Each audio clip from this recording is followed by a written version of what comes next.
राजधानी recording studio Belbatiya.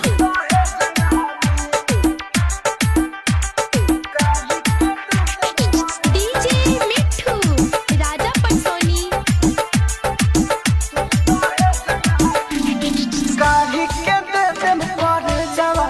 तुर दहे जवा में काढ़ी के दे देम पर जवा तुर दहे जवा में जे मेहंदी कम पड़ी लिहो बोतल भरी रोहे कटले जामे है जवा में काढ़ी के दे देम पर जवा तुर दहे जवा में काढ़ी के दे देम पर जवा तुर दहे जवा में डीजे मिठू राजा पटसोनी।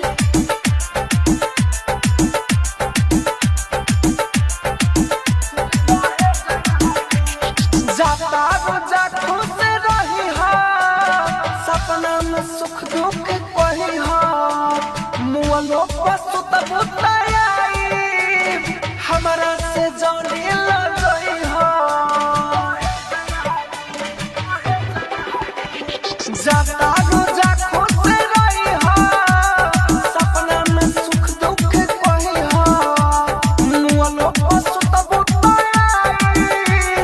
हमारा से जानी लगई हा अब लागे ना मनवा बने मुंडी जनवा बिदा हो बात घूमे भेजवा में काढ़ी के दे देम करे जवा तुर दहे जवा में काढ़ी के दे देम करे जवा तुर दहे जवा में डीजे मिठू राजा पटसोनी।